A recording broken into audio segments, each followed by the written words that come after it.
Clara City Council to order. I'd like to welcome everybody who's here tonight. I appreciate you attending. I'm Mayor Rick Rosenberg. We have present a full council tonight, Councilman Ben Shakespeare, Councilwoman Lena Mathis, Councilman Jarrett Waite, Councilman Denny Drake, and Councilman Wendell Gubler all here. Appreciate that.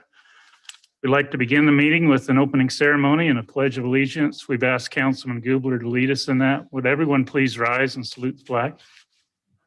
Please follow me in the Pledge of Allegiance.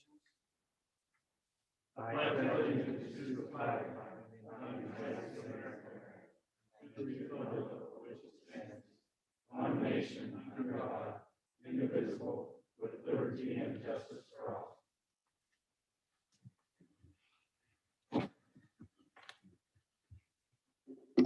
Dear Father in heaven, we're grateful this evening for the opportunity. We have a meeting in this city council meeting. We're grateful for our staff and workers in the city that take care of this beautiful city for us, and we appreciate all that they do. We especially appreciate Jack Taylor and the many years of service that he's given to this city, and we are sorry to see him retire and go into something new, but we wish him well in those endeavors that he has. We ask that thou will help us as we make decisions tonight, that we might use good judgment and make the decisions that be important for our city to move forward with. We're thankful for all of the people who live here and are a big part of what we do. And we say these things in the name of thy Son, Jesus Christ. Amen. Amen. Thank you, Wendell. I got a whole handful of citizen communications up here, but several of them are regarding items that are on the agenda. And so Richard Hughes and Karen Westman Hughes, Tiffany Phillips, Woody Wagner, Scott Auerkamp, those items are on the agenda. And so with your permission, I'd wait and give you the opportunity to speak when that item comes up. Beth Tolbert, you wanted to talk traffic. Did you want to talk the country lane thing, or do you want to talk traffic separate? Both? Okay. What if, can we talk about, is you talking traffic on country lane? Okay. Can we talk about that as part of the country lane issue? Okay. Thank you. The other two, Keith Marcos and Dennis Barnes, are here. Council, they'd like to discuss. I'm assuming it's the city property boundary up on Rimview Circle, Hubler Drive, the issues that we've had with encroachments and stuff up there. So, Keith, you want to go first? Yeah, you bet. And your wife's name? Eileen. Eileen? Okay, I just need you guys to state your name and your address just for the record. Keith and Eileen Marcos, 3650 Rimview Circle, Santa Clara. So we actually closed on the house on March 4th, which was the day the actual demand letter was delivered to the previous owner of the house. I went through extensive questioning about, because I saw the plot map and I saw that it was cutting into the property and there was grass on it. And our realtor talked to their realtor and they assured us there wasn't any issues, but Brock provided me the communication that went out on September. And I'm just setting the table. You guys probably already know this stuff, but anyway, what I wanted to come here is really kind of just to ask, is there any other possible way, kind of the property, the way it's lined up and kind of it's like going to cut in half kind of what looks like our property because of the way it's graded really. And it's graded because of another adjacent neighbor's property and all that. And I was just wondering if there was any other possibilities of maybe putting measures in place if there's a leak that would auto shut down, or if not, also on the remediation side, can we put Xeriscape on it? Can we do anything to make it look, I have pictures of it that I don't know if you guys have Is this the Steed property? Mm-hmm. Steed, yeah. Okay. All right. And Brock can pull it up on the on the screen as well. Give him just a few minutes. And I printed out, I went on Google Earth, the before picture. Actually, sure. Just so you get a I don't think there was any grading that Steve did to it to alter the actual grading of it. These pictures are at least two. Thank you.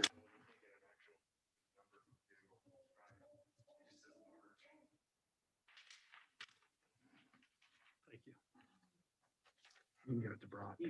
Oh, okay. Thanks.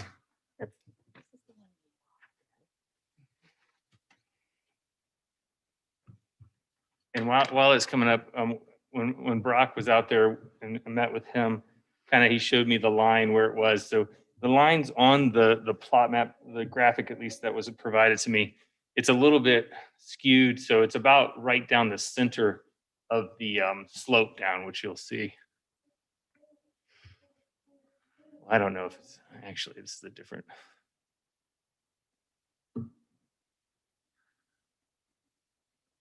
Yeah, we're right at that apex.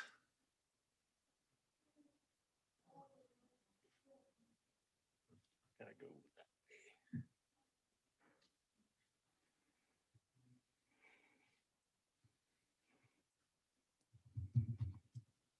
There we go. Right there. That's the property right there.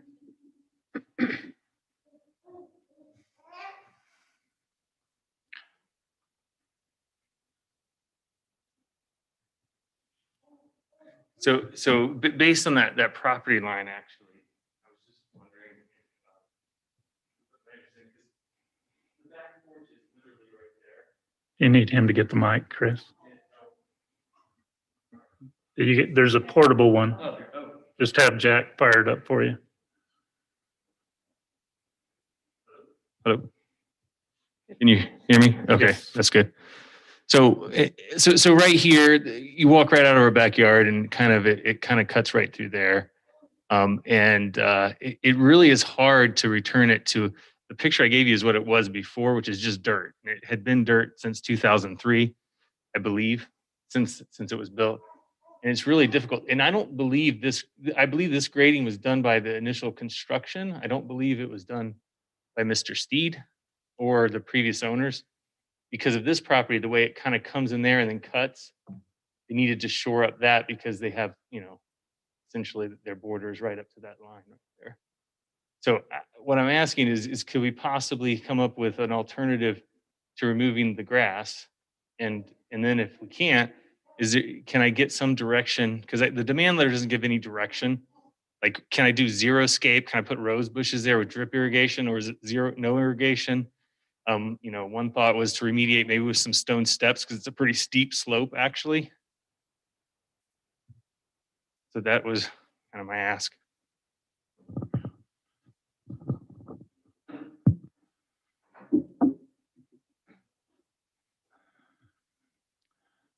I mean, you guys, you're new to Santa Clara, I'm assuming. Yeah, brand new.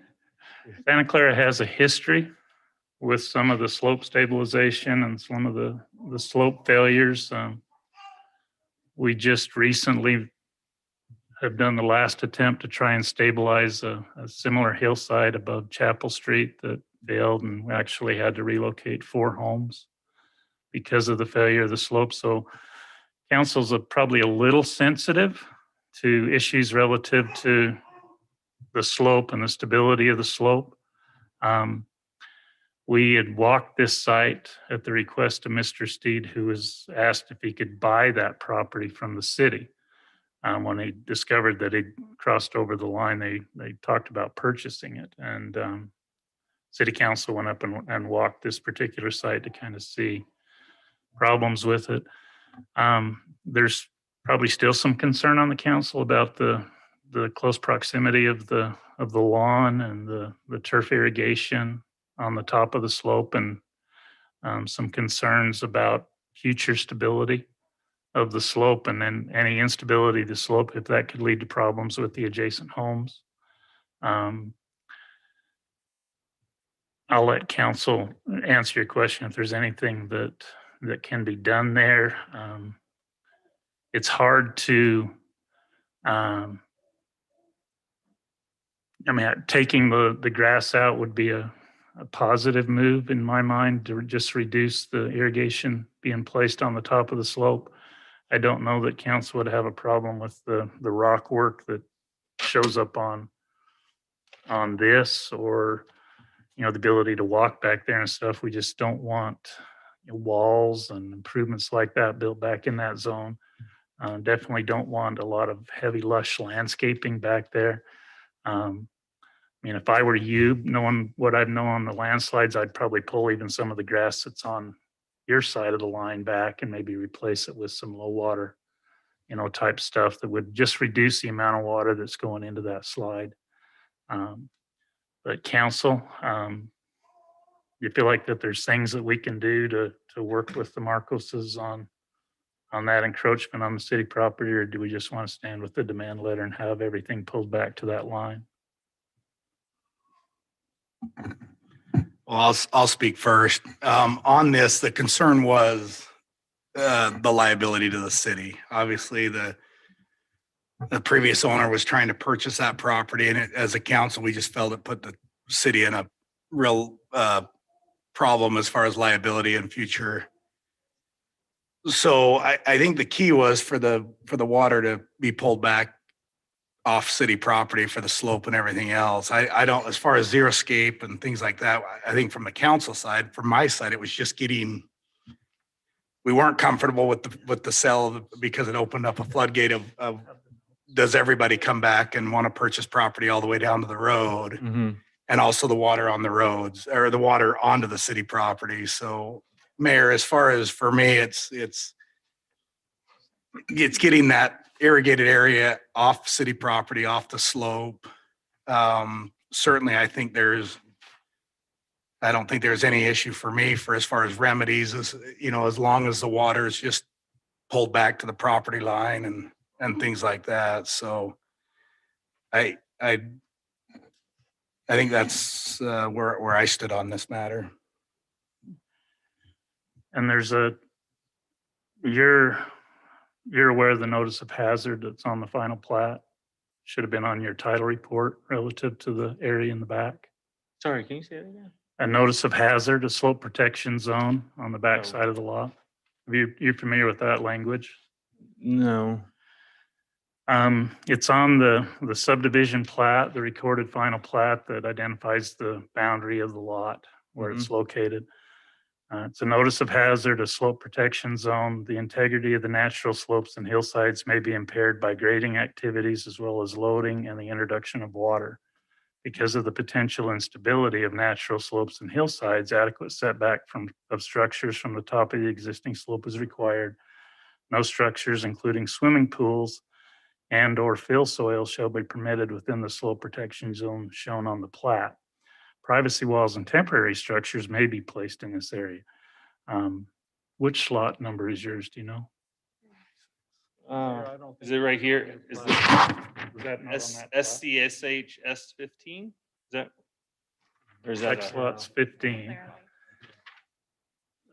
Yeah, 15. Not on that plat map. No. It's a different lot subdivision. 15, Mayor. It's in a different subdivision. It's the one with Lowry Snow and his group. But it seemed like there's protection zones on that one as well. So the one that it didn't. Maybe it didn't. Anyway, that kind of tells you why we're a little sensitive on the area on the top of the slopes, just because of the geotechnical reports that the city gets with subdivisions kind of indicate that there's some issues with that. Okay. If council's okay with pulling the landscaping and stuff back and getting the water off that slope, and you're okay with it as far as any impacts it may cause your house in the future, then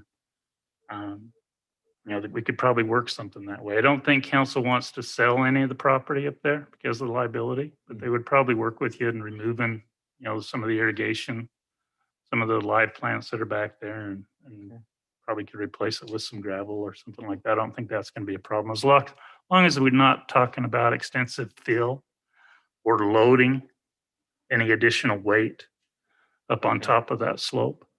Okay. Council? I think due to the past experiences that we've had within the city, any encroachment into the slope of the hill, whether it be in irrigation or weight, both have accentuated the slide situations in Santa Clara, and therefore maintaining it as what it was is still, to me, the most important thing, to maintain the integrity of the slope so that we don't lose a home. There are 2 trees that were planted that are in that zone as well. Do I need to remove those trees? If they're being irrigated, I would say yes. Say if they're being irrigated, Okay. anything that you're providing water to keep it alive, Mhm. that would probably, because you're introducing new water to the slope that hasn't been there historically. Okay. Anybody else? Council? We're going to have a meeting executive session. Is that correct? Mhm, we After are. this to discuss these matters as well. And Can this come up in executive session, Matt? Potential sale or? No, I think because of the legal issues, it's appropriate to Okay. discuss in executive, so. And we can bring it up in executive session and then report back to you. Oh, okay. Can I just confirm before we move on, Mayor, what was the parcel number, the lot number on this lot?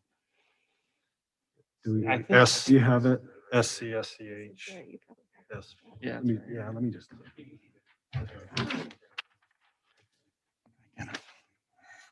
All right, thank you. Other than that, welcome to Santa Clara. I heard you got it on your first day in the house. Yeah. Awesome. Thank you, folks. Dennis Barnes.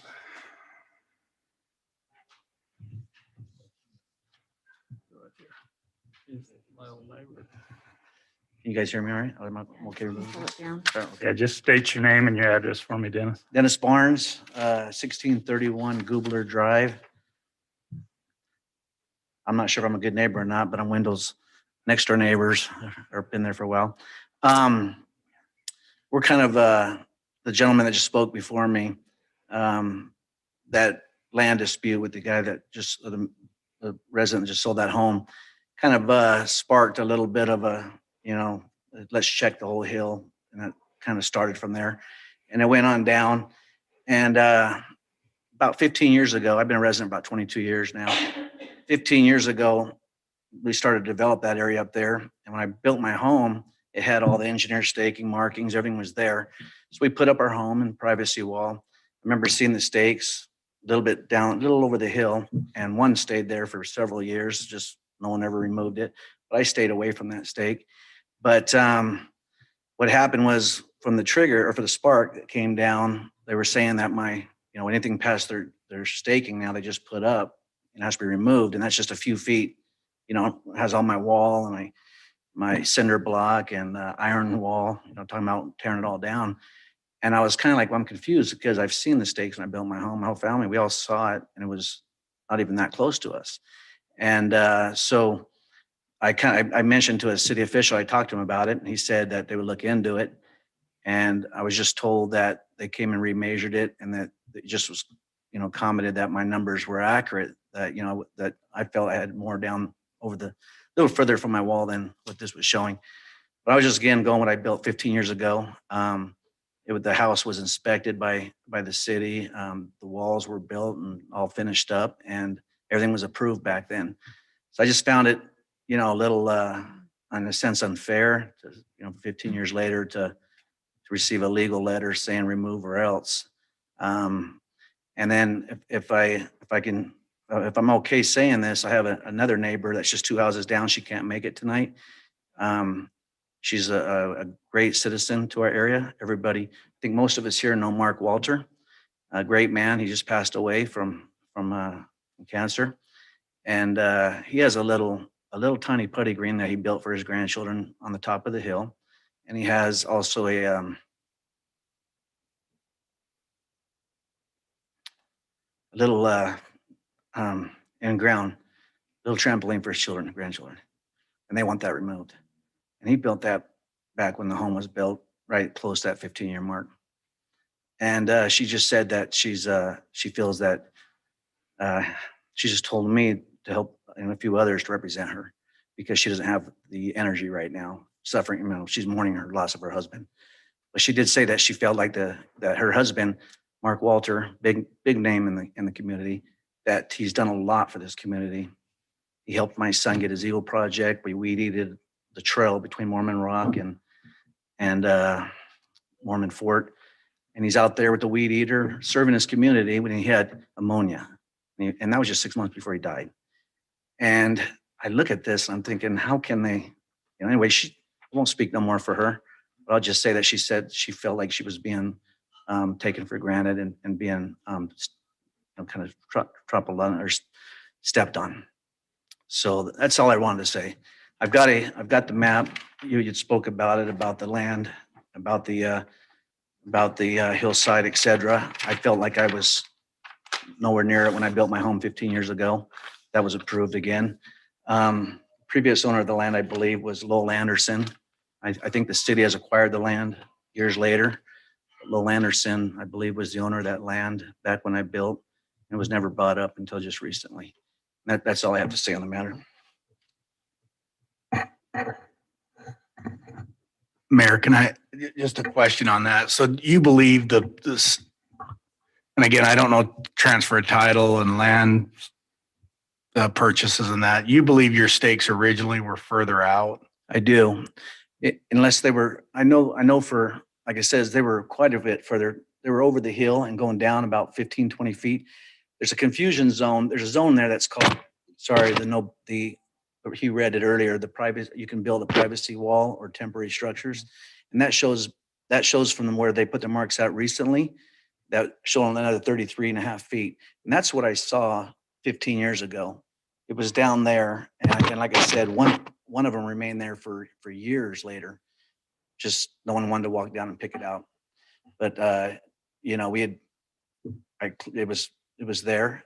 We saw it and it was inspected again by the city and it was approved and nothing was ever brought up again.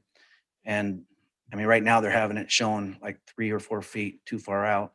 Yeah. And something they approved 15 years ago, just doesn't feel fair. Is yours parcel 19, the one with the basketball court? Yes, the one that's lot number 19 right near, you can see Windows property there. Mm-hmm. Yeah, Windows property there. It goes all the way down to the highway. And I believe Lowell Anderson, according to the original drawing I have right here, showed Lowell Anderson owning all that property to the side of Windows, going along all the back of all these homes. That I guess sometime, I'm not sure how many years later, I spoke to the original engineer people. And they said that, yes, that Anderson owned it, but the city acquired it years later. He didn't give me a year, but that's who was back at the original time. Okay. Has been the owner. It even has his name right here. Shows right here on the original Lowell Anderson, all the property down below us. And then right here, Wendell Goobler's going down to the highway and Lowell Anderson, everything else. So, but again, 15 years ago and I followed the stakes and it was inspected and approved. I feel actually, and I feel much for Val. I mean, I don't get it. She's a great citizen and it's been there for many years and I don't see any danger at all that she's providing on any hillside. She's got a trampoline, little one, and a little putting green, no water, no irrigation, beautifies the top of the hill, to be honest with you. It's better than weeds. On the side of my wall, the weeds grow right up over the fence, It's just, I'm confused by it. I've been a contractor all my life, underground construction worker. And I've been around, this kind of stuff for a long time.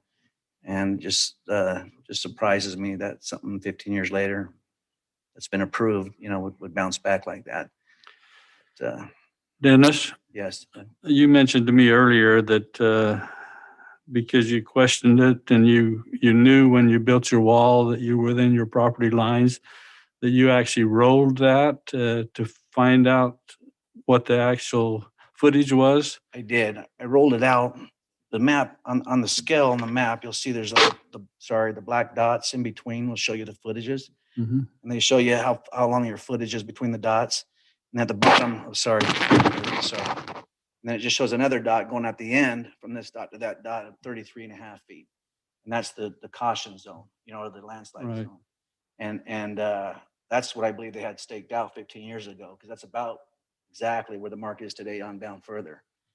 And that's, yeah, so you measure that out, and that's the zone where you can have a private seawall and temporary structures. And this is the map that is on your is the final plat from Southern Utah Title? Correct. When Yep. you closed? Correct. That's the final plat that was originally designed 15 years ago. And it's the same comment that the mayor read earlier for the, for the comment on The slope protection Yeah. zone. The subdivision plat shows an exterior dimension of 243.94. The 3372 is within that 243.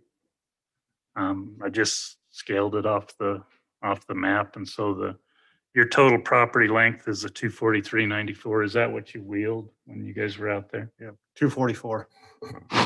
So that's where your property corner is, and then you just indicate you go past that with some of your improvements.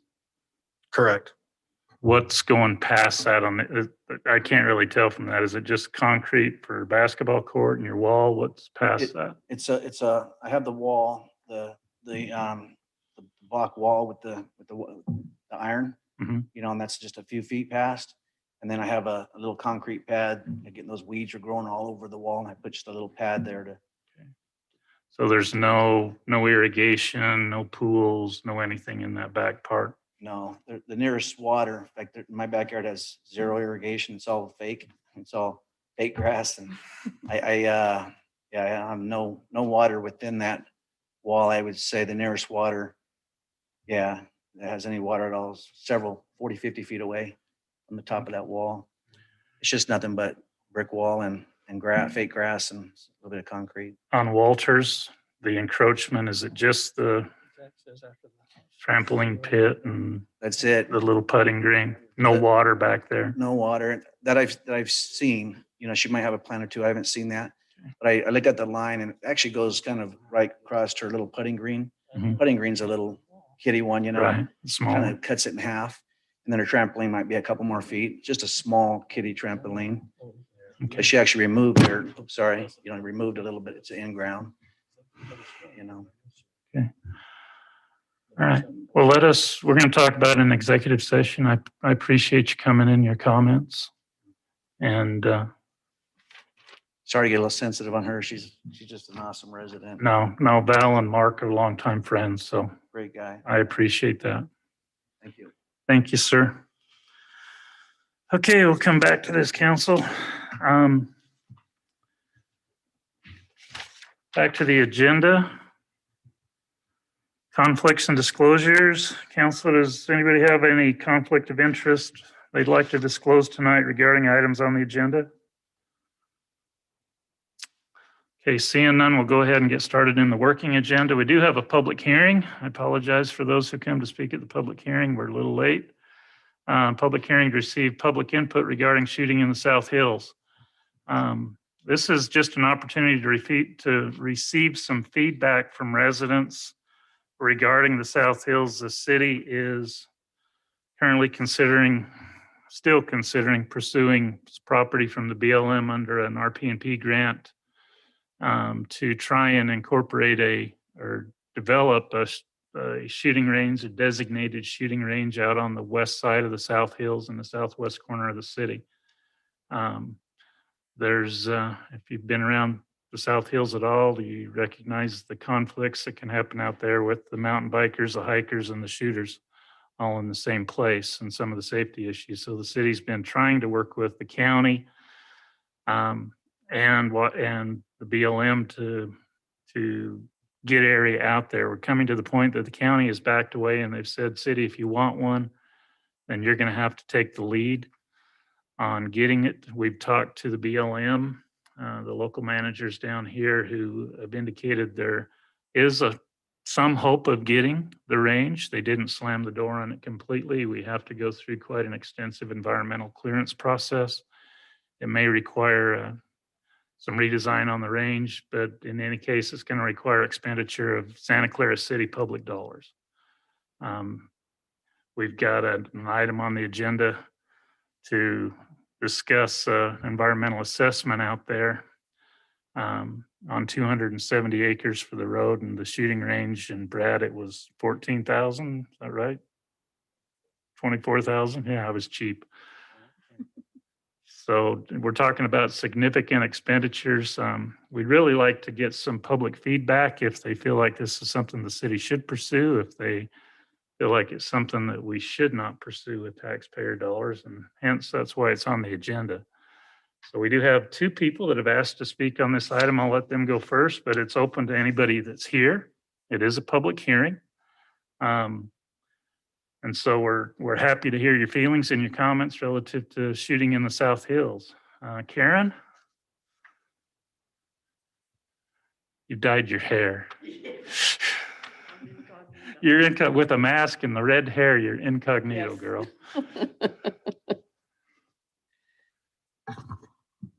I've lived in my home for about 32 years. And from the very beginning, I've had dogs. I have roamed the South Hills with my dogs. And I don't know how many, but several years ago, I was out there with my dogs and I heard a bullet come past my head, called the cops. He didn't want to go up there and talk to the guy that was shooting, I guess because he had a gun. He said, well, maybe it was just a ricochet. And I said, my hell, if it kills me and it's a ricochet, does that make it okay? Since then, I have not been up in the South Hills. I'm terrified because of the shooting up there. But an even bigger issue for me is when I moved here, I moved into this nice, quiet, friendly valley. And I want you to know that there is not a Saturday in the last probably 4 or 5 years that I have been able to sit out on my patio on the north side of my house. I live at 3298 Hamblin Road, sorry. And so I'm on the north side of the river. I'm on the north side of Santa Clara Drive. But I can't go out there and not feel like I could be living in Afghanistan or Iran with the kaboom and all the gunshots going off over there. There is nothing quiet about that. It's every Saturday morning, but in August, September, before hunting season, it's every day of the week. It has been such a blessing that they've torn up the road up there. And we have had some quiet mornings where there's not gunfire going off all the time. Now, when I first moved here, go across the river, yes, there would be people shooting over there, but very rarely. And now it's every weekend, every day. And if they're going to put in vacation homes up there, those people are going to be raising some hell too if they keep shooting where they're shooting. So if you're going to put this shooting park in, I am requesting that somebody go over there and fire some guns and somebody stand over here up in the heights on my side of the street and listen to see how much noise there is. How much are we going to have to listen to all those people shooting their guns over there? I'm assuming that if a shooting park goes in, that safety things will be managed. But right now, I don't know who keeps that place safe. Because like I said, I couldn't get the cop to go up there. So that's my experience. And that's my very, very huge frustration. Actually, my dog that was with me the day that I heard the bullet go by, I think a bullet hit the ground near her or something, but she will barely leave my driveway. Well, she won't leave my driveway if they're shooting over there. So it traumatized her years and years ago. That's just my dog, but it does affect me and the peace and quiet that I would like to enjoy in my own backyard. Thank you. Thank you, Karen. Richard? I did recognize you.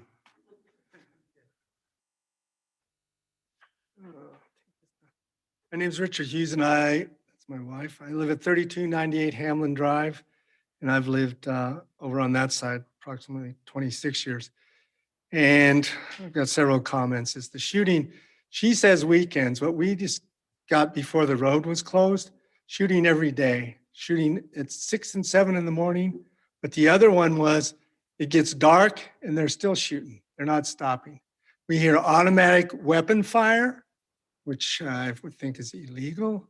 We've heard cannons go off there, big bore rifles, and all sorts of things. And when we first called, and I think this should be considered, the city of Santa Clara doesn't have a shooting regulation ordinance in the city limits.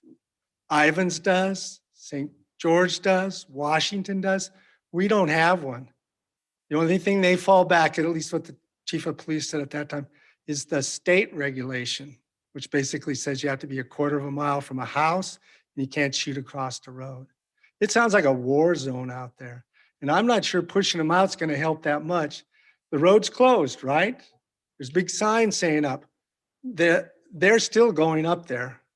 Not as much, but they're still going up there to shoot. So I think you're looking at part of the population that says road closed. That's not what they're for. So I'm opposed to this. I think there should be a shooting ordinance for the city, and then to push it out farther, I don't know. The other one I think's got to be engineered is, at least from what we can see on that, if that park goes in, how close are they to the vacation rentals that are all going to go in there and any other development? And if you're aware of, the county has one over in Hurricane, and they've had to close that down several times because the people are shooting in an area that's back there. It's going into the nearest subdivisions, which are, I understand, more than a couple miles away. You got to think about that. When you put in a shooting range, there's a liability to that too. And I'm surprised the county's willing to go into that. They've had such a mess with the other one that they've had. So I guess I'm saying, I think we need a ordinance for the city, no discharge of firearms under, circumstances that they have, police officers and stuff. And I'm not so sure if you push them farther out, if that's going to solve the problem. And I think you really need to look at where that's going to be sited. Where is that going to impact the development around it? And the other one nobody's discussed, and it's after we're gone, I think the southern corridor is supposed to go back through that area. So you're talking about a major freeway behind in that area. So I guess what I'd say is I'm against the shooting on the South Hills, and I don't think we should have a shooting range either. It's not the Wild West anymore. Drive down towards Lynn's. That'll show you it ain't the Wild West. Can't get through that intersection on the first or second cycle now. Lots and lots of people go out to Ivans. There's all sorts of people out there. And I guess it's one more reference. I was in the military and I worked at a rifle range. Very strict. You couldn't shoot. They had people standing everywhere. And every once in a while, we'd have shots just going off and we didn't know where they landed. And these guys aren't even regulated. The ones out there now. If they have an accidental discharge, they're not, we're not sure where those are going to go. I think it's very unsafe. And I think that area needs to be shut down. Okay, thank you. Thank you, sir. Anyone else like to address the council on this issue? Come on up, just state your name and your address for the record. My name is Mark Sanders, and I live at 3641 Vista View Circle. As a shooter, I felt inclined to talk about this, who actually really enjoys shooting right there, as well as I also live at Santa Clara Heights and hear them every day. So I know exactly when they're shooting because I can actually look at the vehicles and see them shooting as well. And I mean, everyone that watches knows that the Second Amendment has become under fire. And as a shooter, people that believe in that already feel pushed down in this environment that we live in today. And like anything, it's up to the shooter to be responsible, and ricochets do happen. But what I wanted to say is, even with like this gentleman said, no to the actual development of the shooting range, which would still be a great idea. I'm for that, and I'm for leaving the South Hills open as well. I think there needs to be a place like that, and in this environment in Santa Clara, most of my neighbors that I know all own guns, and we love being able to exercise that right to shoot them, be with our family with them for sporting, and yes, for hunting. We value that, and I think the climate in this area too is a climate that values all those amendments and the right to practice them. So I don't think it should be taken off, or besides the fact that, a lot of people, a lot of Europeans, a lot of everything, because I watch a fair amount of YouTube too, they love coming here and shooting and doing things. And, if you're all about rentals and stuff, that's one more thing to be like, look, there's this right here where you can, it's not a bad thing. It's even. There's both sides, I think, to that. And that's just what I wanted to address is that throwing that away for families and people to exercise that right and have that be part of their community. I don't agree with that, And again, I hear the firing just like everybody, But again, I'm a gun guy, so I'm just like, I say freedom every time I hear a bullet. They're exercising their right. Good for them. So that's my 2 cents about it. And one other thing, because I'm also love the environment as well. One thing I wanted to do as I go out there, because I'm one of those people, I honestly think the problem is people not taking their trash off that hill. It's probably the thing that upsets me.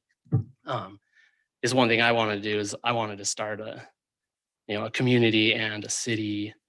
Let's all the people that love doing this get together once a month and go trailer off any junk that unfortunately people that don't respect the environment leave there.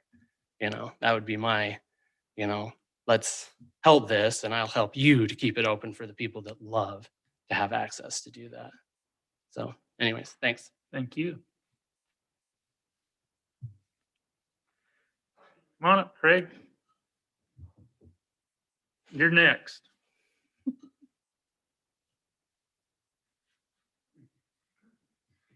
I'm Craig Mangus. I live at 1688 Tamarisk, and I've taught hunter safety in Santa Clara for over 25 years, and I've had over 1,000 students. So I've shot out there, but never on Saturday or Sunday. It's too many people. It's too dangerous, so I don't go. I think we need a shooting range or somewhere for people to shoot, because this is an area, this is a group of people that live here in southern Utah that like to shoot. Maybe not everyone, but a high percentage like to shoot. And I just don't think we can outlaw it, because it'll just happen anyway. I have hundreds of times, and I also used to be a scout leader back in the old days when there were real scouts. And I would tell my scouts, I'd say, we have to do a service project. And if you do a service project once a month, I will take you swimming or I'll take you shooting. And about every month we switch back and forth. Those guys like to shoot. And the service project oftentimes would be to go clean up trash out here in the South Hills. And then I'd leave my scout shirt on. I'd drive over to the landfill and throw it off. And no charge, because it's a scout project. Anyway, I just don't think we can stop it. People will continue to shoot. I think we need to be aware of the litter problem, and the safety is paramount. If there's hikers, if there's campers, if there's whatever, no, they can't shoot. And if we had a designated shooting area, range, whatever, then the campers, hikers, and those people would stay out of there, because they know it's perilous to be in there. Anyway, I'm welcome to answer any questions. If somebody calls me, wants to know about history of shooting or whatever in our area, I do have quite a bit of experience with that. And I can't say, even if the pass ordinances, people will still shoot out there. Sorry. Okay. Thanks, Craig.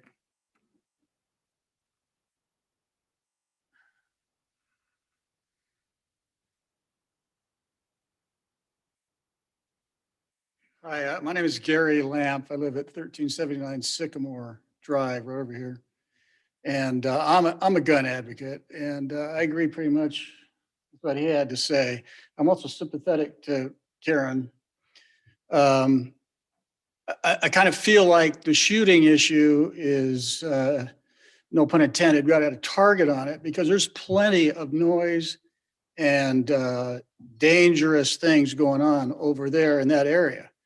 We had, I don't know how many jillion truckloads coming down that road off that big thing they got going up there on the hill that's come down there at high speed, dropping dirt. You know, that was a real danger. We got motorcycles, we got scooters, we got ATVs, we got everything going. They cause a lot more noise and a lot more threat than what's going on up on the hill, in my opinion. And that's down here, you know, in the local area.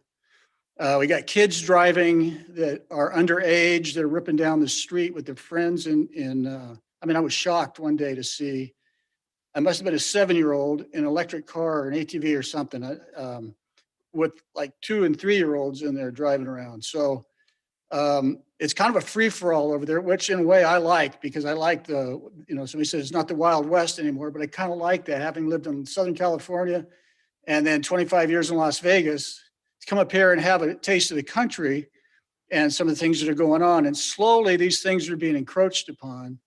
And one of those also is the Second Amendment right. So I feel like, you know, everybody right now is down on that, but you know, I'm for it. So, you know, I also have a dog that's sensitive to gunshot or, you know, explosions, fireworks, that kind of thing. But we try to mitigate that the best we can. And I guess I'm sympathetic to both sides of this, but I'm more leaning towards the shooting. I mean, at some point, obviously, if development goes on, it can't continue up there. But for now, I see that at least a less of a threat than a lot of the stuff that goes on the roadways, the bridge, and, you know, everything else down there, kids running around and in the traffic. And so basically, to sum it up, I'm for keeping it up there. And I mean, let's look at everything. If it's a safety issue or a noise issue, then let's look at everything, you know, and not just focus on that. Thank you, sir. Anyone else like to address this? My name is William Lyzenga. I reside at 3738 Clara Hills Drive. I'll give you a brief background of my experiences. I was a police officer, deputy sheriff, a game warden, and a federal park ranger in California. I've had an opportunity to make several observations up on the top of the hill up there. There's a lot of difficult situations where people get involved in unsafe practice of shooting their weapons. There's a lot of trash up there. Matter of fact, myself and a few volunteers and Bureau of Land Management spent about 60 hours collecting trash, and it took 2 dumpsters to load these dumpsters and have them taken out of the area. This area is full of broken glass, brass, lots of metal products, you name it. It's just a mess up there. I think what the city needs to do, get along with Bureau of Land Management, have a volunteer program come along and assist each other in cleaning up the area. Because I know a lot of the volunteers are not available. They only have a certain amount of time to do, you know, their volunteer work. So currently I am the Bureau of Land Management person up there that oversees the area. So I'm a site steward for Anasazi Trail, Santa Clara River Reserve recreation area as well. But I would like to see some input on a new firearm area, as long as it's controlled. That would be great. That's all I have to say. Thank you, sir.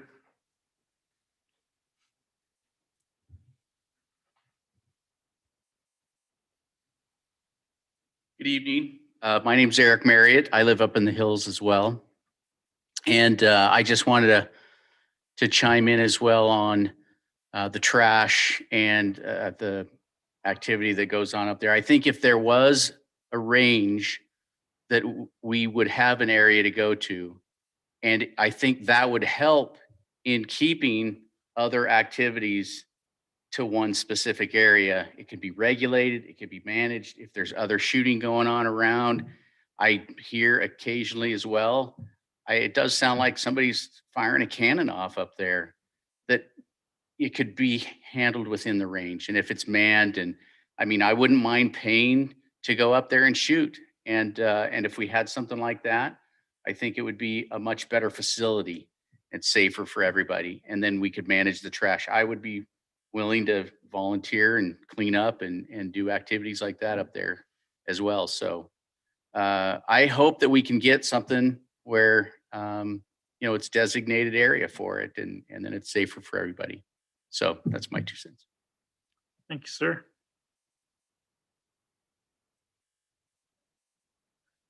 Anyone else like to address this item? Anybody on Zoom? No? Okay. All right. If there's nothing else, we'll go ahead and close the public hearing. I appreciate everybody who came and spoke on the item. Counselor, is there any comments that you'd like to make before we move on the agenda? We've been working with the BLM for some time, trying to designate a location and find the RP&P ground that they would be willing to part with. Right now, with the current status in the United States, they're kind of putting us off, thinking that it may take some time to get that done.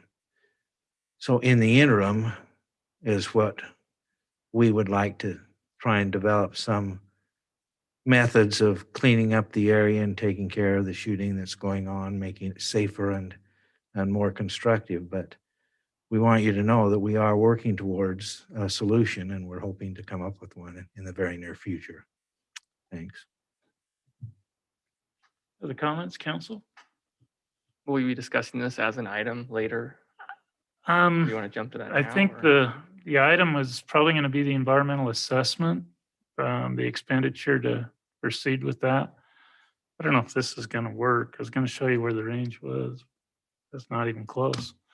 Brad, you know where it's at out there, don't you? You can point on one of these maps, or like on the city comments council. Will we be discussing this as an item later?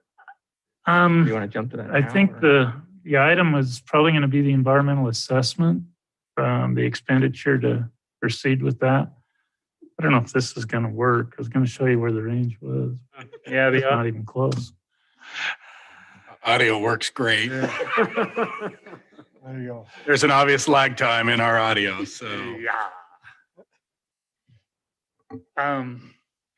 Somebody jump up and show where it is. It's kind of hard to tell just looking at, can you zoom out a little bit, Brock?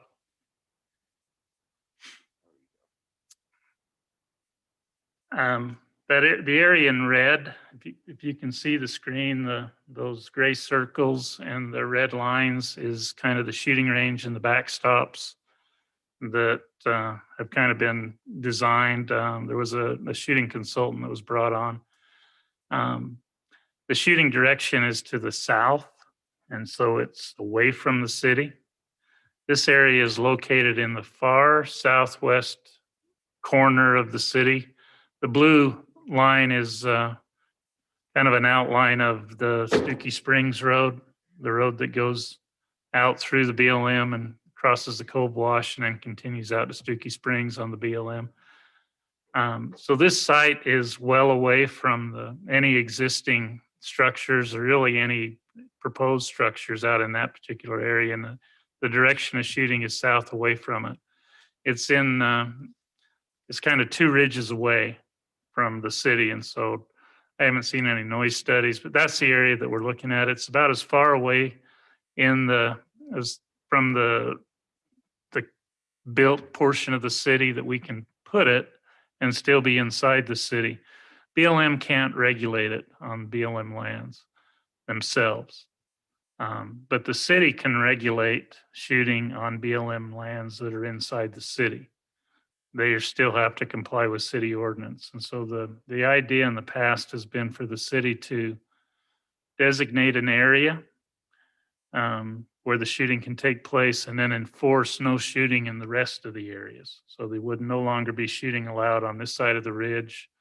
Some of the historical shooting sites that are out there would be closed and they would have to go out here. The biggest problem is the road to get out there is technical at best. It's more of a route than a road. And we understand that if we really want people to go out there, that we've got to get that road improved to a standard that people can get to it without a horse. And so that's kind of the direction that we're going. We're looking at environmental study that would look at the shooting range area, but also the road out there. And then we'll look at some cost estimates and see how much assistance we can get from the BLM. Is kind of the overall plan, but it is quite a ways away from any existing residents that are out there, and we do have them shoot in the opposite direction. So, Karen? That's still to be decided. We haven't come up with an operation plan yet. We don't know that we're going to be able to secure the lease. And so we haven't gone as far as operation. We're still doing preliminary numbers as far as what it's going to cost. Obviously, if it's manned, it's going to cost more, but we do have a lot of volunteers, and I'm tickled to see that some shooters came and offered up the volunteer because they may be helping to man the course. And Craig and some of these guys have talked to me previously about, being willing to assist with that. We're also going to look to the hiking and the mountain biking community to respect the shooting range as much as we're asking the shooters to respect their courses. And so it'll be a multifaceted thing if we can get the lease. That's still the critical thing. Gary, come on up. We need to get your comments on the mic, so I need you to.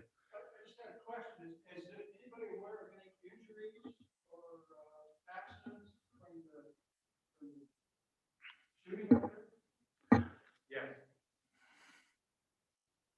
I was out patrolling I'm not being mean, but it doesn't go on the record, and so quite right. I get beat up by the recorder. I drive my ATV out there almost every day now, and I've made lots of observations. I went out there one day and there was a couple of gentlemen. They were shooting skeet. Unfortunately, there was some people that were in Cove Wash doing rappelling and climbing, and they received actual pellets from those shotgun shells. It was unreported. I just heard about it, talked to the gentleman, asked him to go shoot someplace else. That's the only thing I've run into so far. Thank you, sir. Appreciate that. There's been a lot of near misses. I was in a side-by-side with Chief Nelson, the fire chief. And the city bought because of the amount of traffic and the amount of people out there, we've got injuries out there that we couldn't get emergency vehicles to. So the city purchased a side-by-side.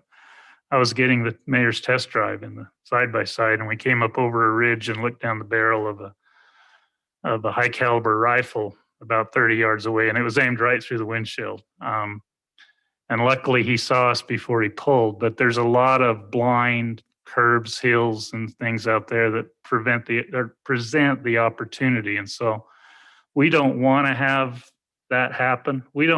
Council has been hesitant to just say no shooting, to absolutely block it off. We would like to I think I can speak for the council in saying we'd like to designate an area, and then we will enforce no shooting in the rest of it. We can't do anything once you go outside the city limits, but there's a large area out there that is inside the city limits, and we really want to try and make that as safe as we can. So, Karen, got to make you come up this time. Okay, I understand that, and I understand what the shooters are saying. Why don't they take the personal responsibility and take their shooting over the ridge now, instead of waiting for you to force them back there? If they know that there's bikers and hikers, why don't they move to a safer place instead of waiting for you to push them into a safer place?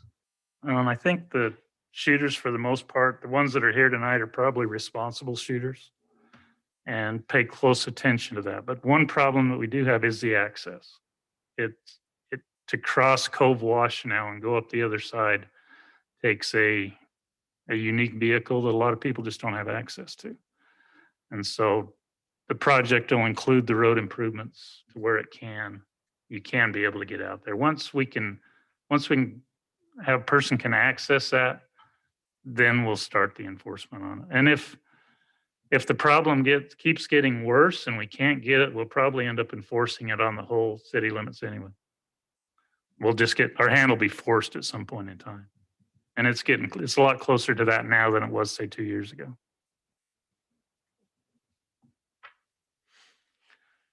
Okay, there's nothing else. We appreciate those that have come to speak on this item. We did want to get some public input before we started talking about budgeting public funds. We can jump down if council would like. We can jump down and consider item 4 on the agenda. Bradley, this is consider approval of environmental assessment for proposed 270-acre shooting range. It's in the South Hills. This is the proposed initial steps on the environmental studies to consider any environmental impacts of the range and also construction of the road to the range. All right. Let me grab my glasses. I left them on the table.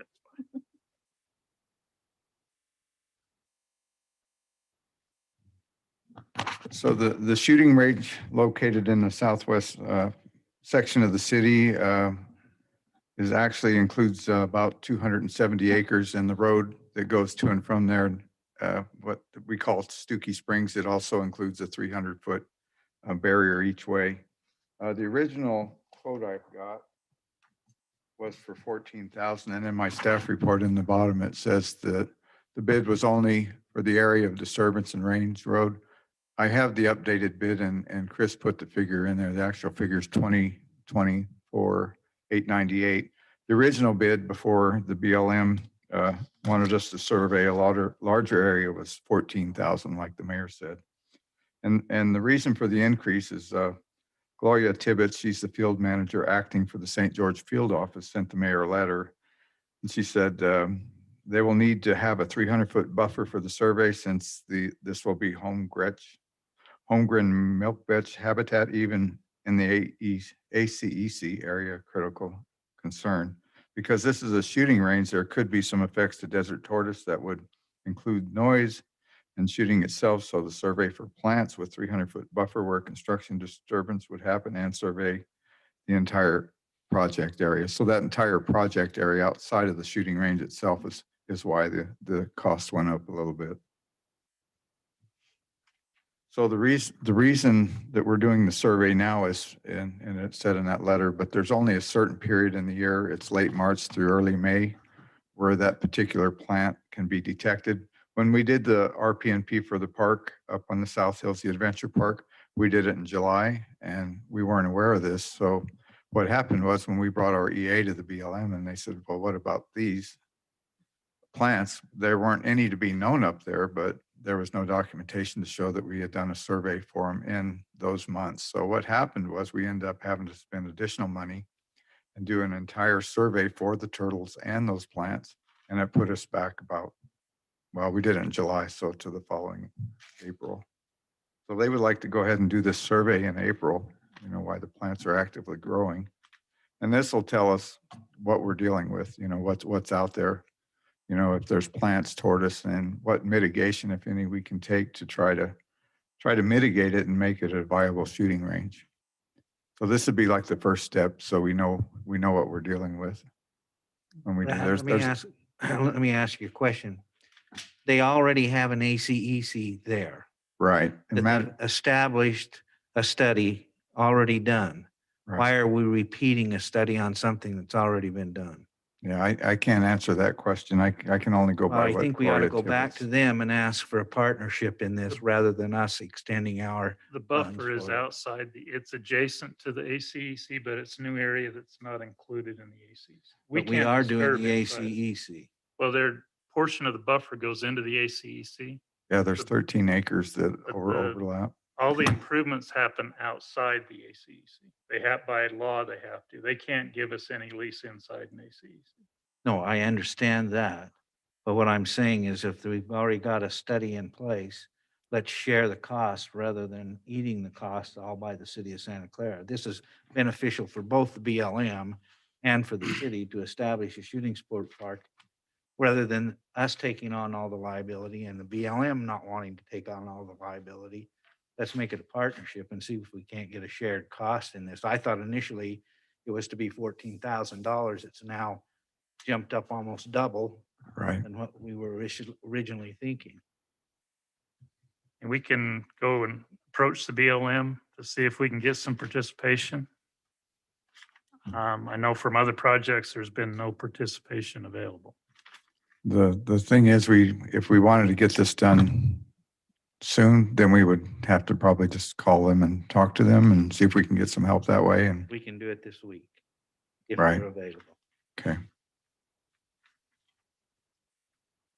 So my question would be if they do decide that they don't want to cooperate, do we go forward and move forward with the survey, or do we wait another year? Or it's a hard question, but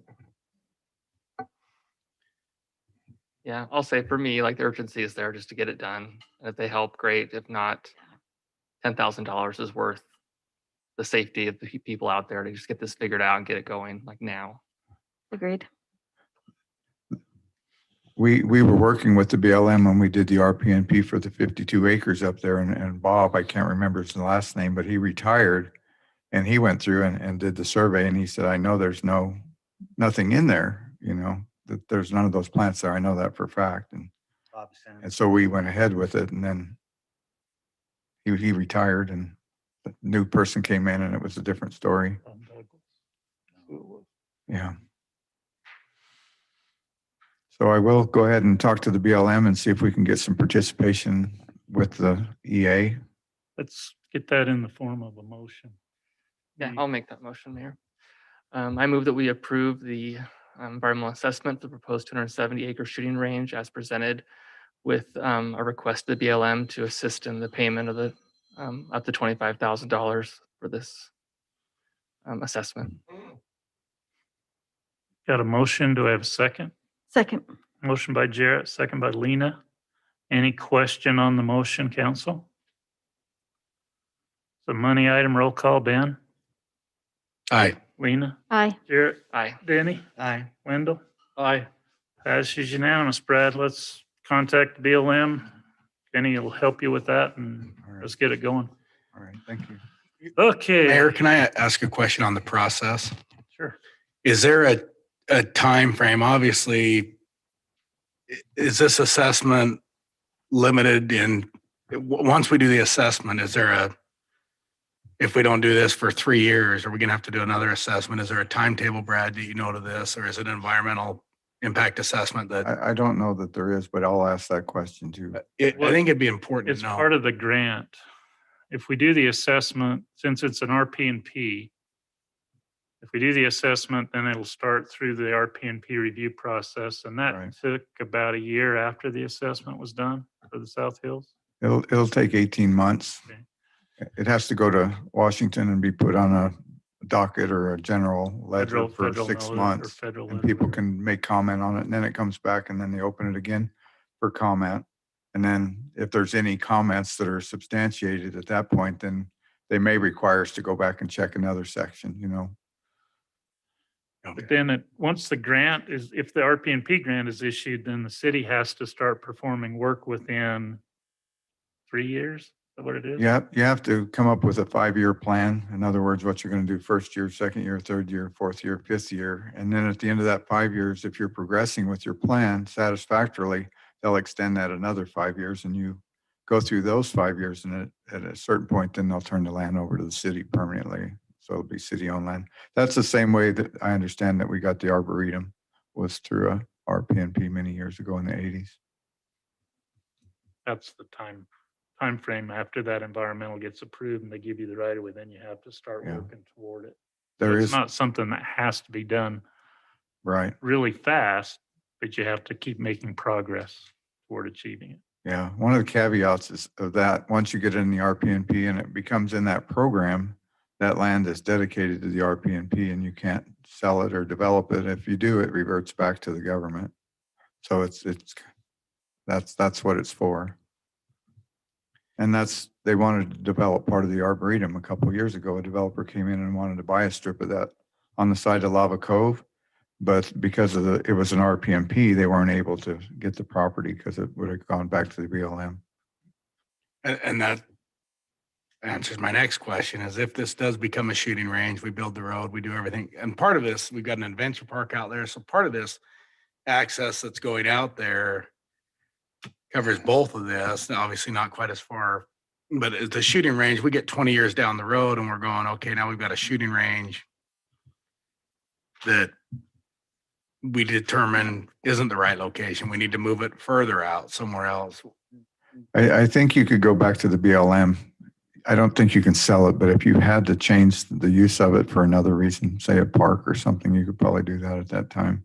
And I just picture development working its way around this. Obviously, there's going to be open space and an adventure park and It could be baseball fields. other things out there. What does this become at that point? What Golf are our course. options? Is that I'm liking all of those? You know you're hitting my spot right there. Golf course, baseball, bass ponds.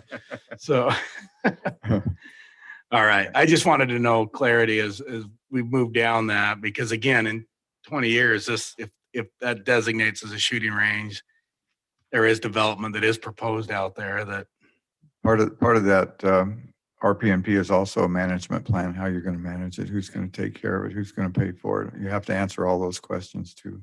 It's part of that. Okay, thank you, Bradley. All right, thank you. Okay, let's go back to the agenda. Let's go to item 3 on the agenda, or excuse me, item 2 on the agenda. Council, with your permission, this is a discussion regarding public open spaces on Country Lane and Pearl Rose. We have a contingent here from Country Lane. There's been several presentations to the city before about assuming maintenance on landscape strip on Country Lane. Scott, is there a spokesman for the group? You called me, so you get to be it. Or a designee. Okay, she's filed too. Tiffany Phelps? I am. How are you? I'm good. I'm Tiffany Phelps. I live at 686 Sweet Spring Drive. And so just to be real brief, so we don't take a lot of your time. But basically, I went to the city to find out my whole purpose was to find out the ownership of the property, who owns it. I've moved in since, and I wasn't here when the neighborhood was originally developed, so I wanted to get some clarity on that. So I went to the city, and when we pulled it up, according to the city, at least at the time, it was municipal property. So spending another 2 hours in the city, I went through all the documents relating to Country Lane, any of the discrepancies, anything we've discussed, just to try to find some clarity. Couldn't get any. Finally, I went to the county.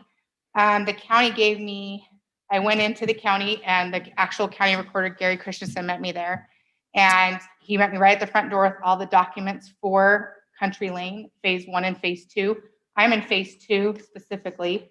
But he gave me the maps, which I referenced to Mr. Jacobson and Mr. Taylor later when I met with them. And basically, according to the county and the owner's dedication right here, it says that basically we gave all common property to the city of Santa Clara, and that was dated and signed. And also in the plot for the Santa Clara phase 1, it says the same. The verbiage is slightly different, and it had been added to on plot phase 1's map, but still recorded in the same verbiage, which it says public common area is what it references. And this public common area on my specific map, not that you can see this very well from where you're at, but and it talks about what we give to the city of Santa Clara, any public common area. And if you can see the same verbiage, this is the piece we're talking about right here, and it extends on phase one a little bit higher right there. But it says public common area along with the same verbiage that's behind the wash maintains, which is considered public common area, okay? So in the past, I believe we've brought this to the attention of the city a couple of numerous times. Now, this one was signed in 96. Phase one was revised in 98. I'm not exactly sure why, nor do I honestly quite care. It's just what the last document that the county had recorded. But basically, in the past, we've kind of hit a wall, I believe, when we came because we didn't quite understand the verbiage of what it says. And because speaking with the county has never deemed it a parcel. It has no parcel number. It has anything. So in our CCNRs, or the declaration for our neighborhood, it talks about us as common, the common residents in that area being responsible for maintaining. And the only word it says same in the verbiage is common space. But the reason why an HOA was never established is because there's actually no common area in ours. There's only public common land, which is completely different than common. And so we don't have an HOA. It has no parcel. It's deemed municipal property. So therefore, we as an HOA, if the city is expecting it to be Santa Clara residents in phase 1 and 2's property, it would have to have a parcel number. And we as residents would have to be able to insure the property and have the ability to maintain the property legally, which we can't because it's considered municipal property. The just is basically, I just wanted to bring it to the attention of Santa Clara. I know this is brought up numerous times, but I think going over the legal descriptions, unless you have something that I don't, which is highly possible, I guess, we really, at least from our end, we don't see where we're liable for that property. We can't maintain it. We can't insure it as a neighborhood. We can't really do anything with it. It's considered municipal property. So therefore, I guess that was my purpose in bringing it to the council's attention. You're holding us kind of liable to maintain property that we can't actually maintain legally because it has no parcel number. We can't insure it. We have no HOA. We have a defunct HOA if there was ever one ever in place, but there never was. And so therefore, that was kind of my purpose in bringing it to the attention to the council. Is every paperwork I have, and I believe that you guys have, literally states it's the city of Santa Clara, and we gave it to you in 96 and 98. So that was my purpose in coming today. Matt, do you agree with the definition of the public common area versus common area maintained by the HOA?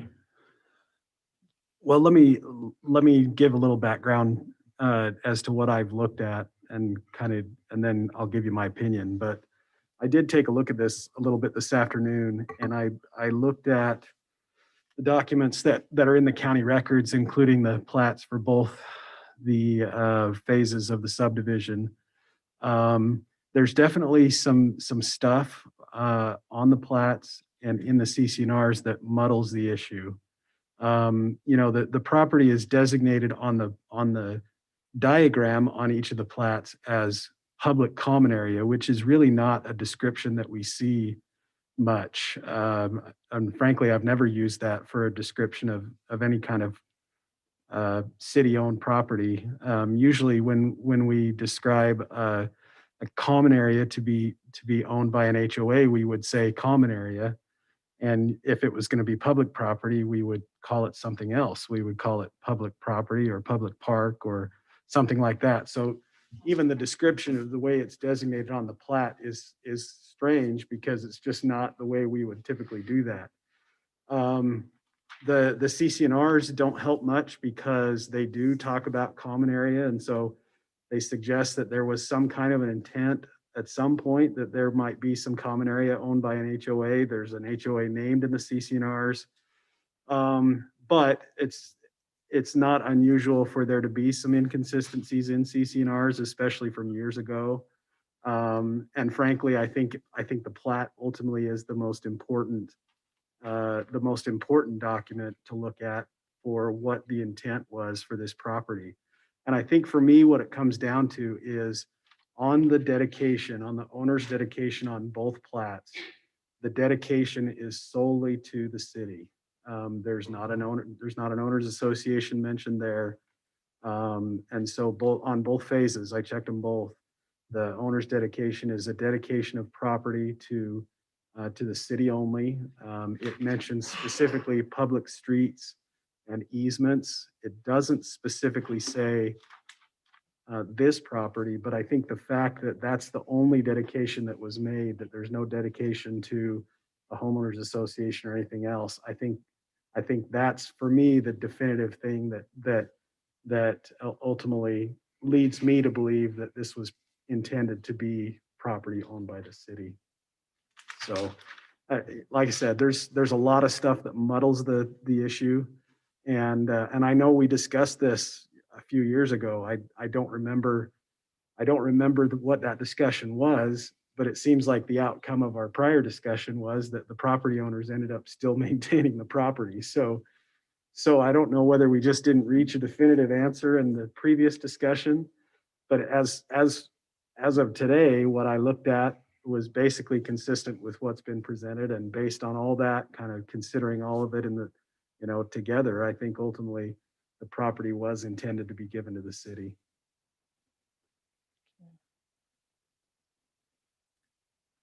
So city owns it. In that case, city'd be responsibility for maintenance of it. That would be where it leads, yeah. I think so. Or are we talking all this ground around the backside, including the access? Well, I think the city already essentially manages that property. Am I right about that, Brad? So, and that's actually, I didn't mention that, but that is another factor. I mean, that property is designated the same as this landscape strip, or this strip with the trees. It's described the same on the plat, but the city has for years now been treating those differently. Okay, so this is this, and then this is the property that we're talking about. Is there irrigation in the trees? Okay, everybody gets a turn at the mic. State your name, your address, how tall you are. Mayor, may I ask a question before we? Absolutely. And I'm reading through the minutes from the 2017 meeting. Is it going through everything? Is it the intent of the neighborhood? Is the question simply who's maintaining? Is the neighborhood, from what I can tell, is it an expectation of the residents that the city take care of it? Do the residents want it to? That the residents don't want it. They want the city to maintain. Okay. Yes, I'm Scott Auerkamp. I live just a street up on Morning Glory, so this is my backyard. And I think there was just a mistaken assumption back then in 2017. The neighborhood all assumed that this was association property somehow. And the difficulty arose because we have never had an association that owned this property. An association was never formed, presumably because there was no property to deed to the association. So it's been very difficult to maintain that, or try to assess neighbors or anything like that. So it's basically been, let's get together and clean it up when it looks bad. And that's how we've been operating. Lately, the issue came up because the trees have gotten a lot bigger. What do we do now? Do we get our neighbors up there on 20-foot ladders with chainsaws, or do we, try and collect assessments to try and maintain these things and take care of it? And so that's what brought this issue up again. And we discovered maybe we've been wrong all along, and I think we have been. This really wasn't ours ownership at all. And so, I guess we've just been doing a service project for the city for 20 years. But at this point, it's been difficult to try and continue to maintain that with the trees growing like they are and things like that. And so it doesn't look good sometimes. And so at this point, we looked into it and discovered that is the city ownership. And so we would like the city maintain it going forward. I think that's kind of a universal feeling among and I guess it's not a thing we vote on. It's city owned. I think that's pretty clear. So. Scott, if the city elected to remove the trees, neighborhood gonna be okay with it? I think, yeah, I mean, we want it to look good, obviously. We've got mulberries in there, and those are pretty invasive. So those are tough to deal with. And we do have some pines. Large mondales that have some of the same attributes. The pines haven't been difficult. I mean, the They just mulberries are the plug things up all that the are storm drains. getting into the, yeah. I mean, we want it to look, obviously, for the neighborhood and all the cars that go up and down that street, which are a ton. We would like it to look good still, obviously. That's my question, is that the last, I can remember, I think twice that the neighbors have approached the city about it, but there's always wanting to maintain control of what is there by the neighbors. Are they willing to give that control up to the city? You know, I don't think it's a willing or non-willing. I think it's a legal issue at this point as to who owns the property. And, you know, I don't think the city wants us to be out there with chainsaws hacking things and having branches fall on each other and wondering who to sue after it happens. Not that that would happen, but you do have a risk of liability, I think, for, you know, that could occur on city-owned property. If the city's going to say, you guys continue to maintain it, I think that would be a risk. But, so I don't think it's a vote on whether the members, you know, I don't think they have a say in it, frankly. Okay, questions for Scott, council? We'd hope it would look good, though. Well, the city's got a good reputation, I think, with their parks and open space, but Yeah. what's growing in this particular site may not be what Brad and his team would like to see there. Yeah, as if we'd far like to as see different maintenance. trees or something, I mean, we would like something back there. There is no water to it. That was the question. Originally, when the developer developed it, there was a water line that was hooked to one of the lots that went back there. And so there may be some underground tubing or something that's still there. That's true, but it's not hooked to any water source. And there is no separate water source for that ground back. So who's watering it? You know, Just the houses sit a little higher than this property. I think just from the water from the grass up above and the landscape up above, that water flows down and trees survive. And the trees are all well established, so they've got probably good roots that are tapping that adjacent. There was a pine tree that was planted though, you know, after the water was cut off, and, you know, it may have been watered once a week for a few weeks and then it just took off. So anyway, yeah, the water table might be a little high there. I don't know. Okay. Any questions? We've got some others that want to speak. Any questions for Scott? Thank you, Scott. Beth? Oh, Woody, you're up. Come on up, Woody. Well, thank you for considering this. Of the people that are here, I've probably been there the longest in the neighborhood, and the assumption always was that we had responsibility for the property. But thanks to Tiffany Phelps, who has been a regular bulldog to find out what in the world's going on, I feel like there's a weight off my back. So thank you very much for taking it off of our backs. We'd love to see it maintained with a few Grecian urns and a few, you know, some tasteful auditoriums and things like that. So whatever you feel would be great, we're all for it. Thanks, Woody. Beth, your turn. My watch said it's time to stand up. Good afternoon, Mayor and city officials. I'm Beth Tolbert, and I live at 656 Country Lane across the street from this property. And we've maintained it for 20 years. And if you drove by it today, you'd just think it looks fabulous, because the hour camps have gathered up all the leaves and everything. Now, those trees are a real problem because we just have tons of leaves there.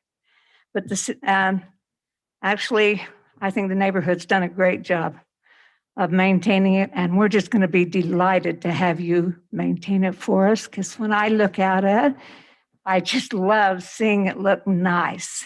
We were thinking about a tiny home subdivision.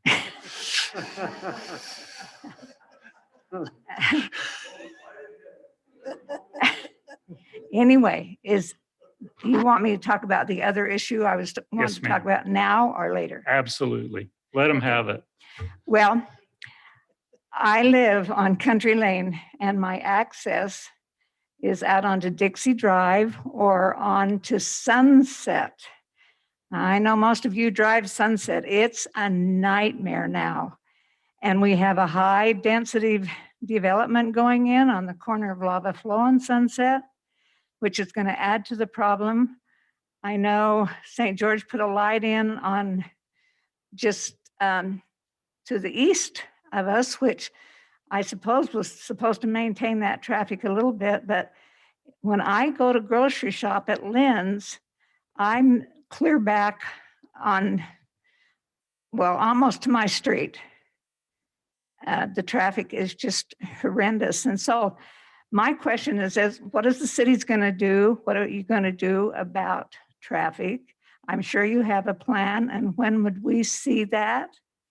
And no, I mean, you know, I remember when Governor Levitt said that someday we would be as big as Salt Lake City.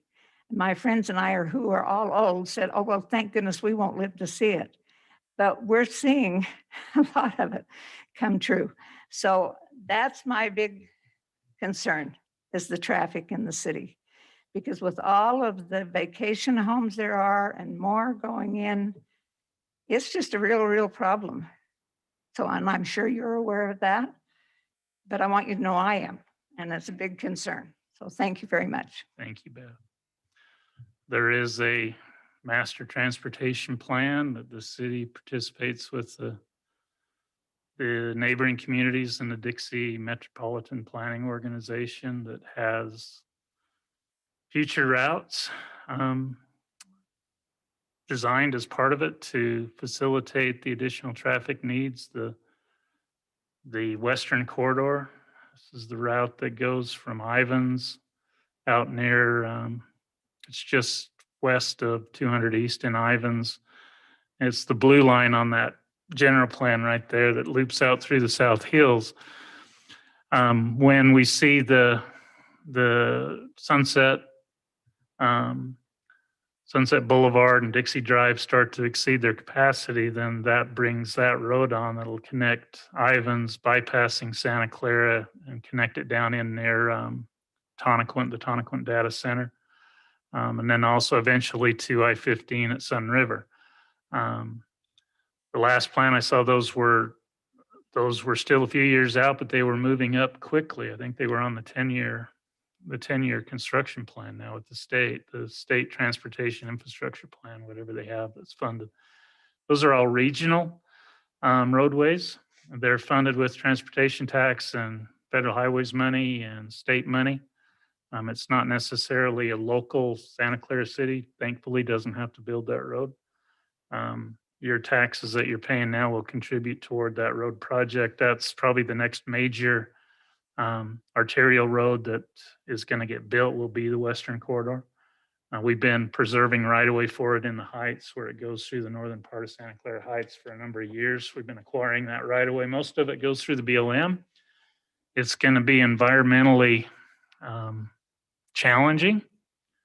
They'll have to go through the same issues we just talked about as part of the shooting range. They'll have to go through for that roadway. Jack, I don't know if there's any timing on Western Corridor that you're in some of those meetings. I haven't seen any of it. There are additional signals planned on Dixie. Beth, there's a signal planned at Sunbrook Drive in Dixie that's in design right now that should be coming online this summer. That'll provide some additional gaps as you go out the Country Lane or the Stonebrook Drive access out onto Dixie Drive. That should help that intersection a little bit. There's another one coming at the new Canyon View Drive alignment down by Olive Grove that's going to happen in the future. Dixie Drive is starting to see some of those same struggles down there, and there are some signal efforts being made, some additional turn lanes being designed to facilitate some of that. As far as a new roadway, east-west roadway, there's really not a place to put it now. It's pretty well developed through unless they condemn properties. And so they're looking at that loop that goes around the west side. The city's made some improvements on Country Lane, trying to manage the speed of traffic on Country Lane. We stripe it, and then residents come in and cuss us because we striped it. And so we pulled some of the striping back, and they cuss us because we pulled the striping back. But that's the nature of public service. And we will add stripes whenever you guys want them, and then we'll take them back when you don't want them. But traffic is an ongoing issue. The additional growth in Ivans, Jack and I have this conversation a lot about the impact it's having on the downtown, and the need to get some alternative bypass routes in there. So we're trying to work with the MPO to make that happen. But now, if that's our property and the attorney says it's our property, we'll get with Parks Department and see what we want to do with that property. There was some, you guys brought kind of the idea of a linear exercise or training facility along that park. I've seen some photographs of those things. Maybe we'll look at something like that. And if you want to be involved in that process, we'd be happy to get some input from you. Tiffany? Process at all. But Too late. You find one of these. I don't want to be involved in what it They didn't tell you. becomes. These are volunteer stuff. I'll help clean it, but I don't want to be a part of it. Okay, so one more thing, if I could ask the council, since it has been such a topic of discussion for our neighborhood for now 24 years, and we've had so many different sides coming at, is there any way that we could get something from the city in writing, just saying to the residents of phase 1 and phase 2, this is city property, so we could put this issue to rest officially? Because me sending out an email, hey guys, the city said they'll take it, is not really an official anything. And I don't want to revisit this again. I think we can put something together. Thank you. I'd appreciate that. It'll be a little more sensitive than the demand letter we sent to Thank you. people on the heights. I'd appreciate it. I just don't want to talk about it again. No, we appreciate you guys coming to the meeting. We don't get audiences a lot, so we appreciate it when we get audiences. So thank you for bringing that to our attention. And like I say, if you do want to be involved in, as we move forward to what we're going to do with it, conversations, just let us know. Okay? Thanks. Mayor, do you think we'll get a parcel number on it? And Right. actually, No, it shows, I think it probably won't get a parcel number on it. You won't be able to sell it. So I have a question It's, for, it's going to be part of the streets, You have to basically. subdivide it. Going to show just like the street shows on the plat and the ownership plat. so Matt, I have a question for you. Uh-huh. In a typical HOA, when you have common area, it doesn't have a separate parcel number anyways, because it's owned by the group as a whole anyways. So my question is why is this different? Yeah, so as 'Cause they're- in my experience, the county recorder's office has been a little inconsistent with that because I actually have seen common areas they actually have a parcel number, and it's the same parcel number as the other lots in the subdivision, but then it either has open or common at the end. Now, they may not tax it. They may not tax it separately, but I have seen them use a separate parcel number. So, and I didn't say this before, but the property owners brought up how the county has it designated and stuff. And frankly, I don't think how the county has it designated is really even relevant, because the county is responsible for keeping the records, but the county is not responsible for determining who owns what. If there's ever a dispute, it would be a court that would decide that. And so to me, whether the county gives it a parcel number or not, that's not really determinative of anything either way. And frankly, I'm not sure they've been consistent about it over the years anyway. So I don't know if that answers your question, but I just don't. Kind of, I guess I'm just trying to figure out.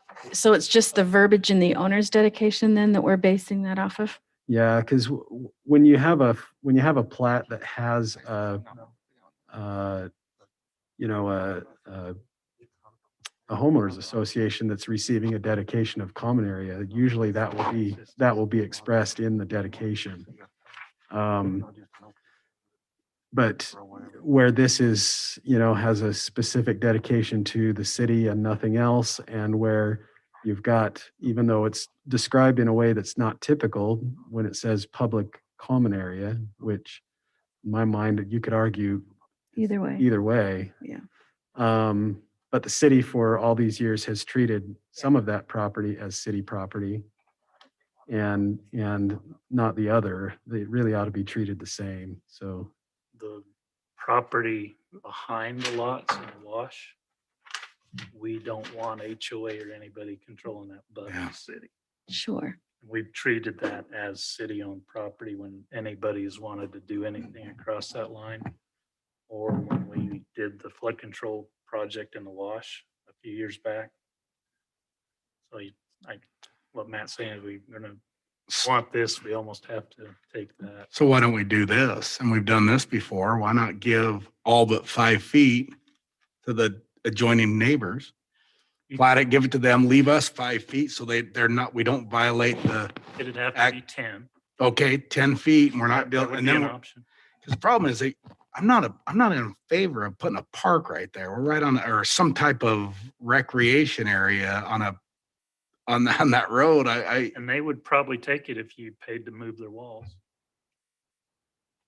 I just think you give it to them and say, we're going to maintain 10 feet. I don't think they want it. They wouldn't take it unless you agreed to move their walls. Oh, I think you'd be shocked. 20 feet goes a long way in your backyard. I think people, But they've got block walls on their rear property line now. yeah.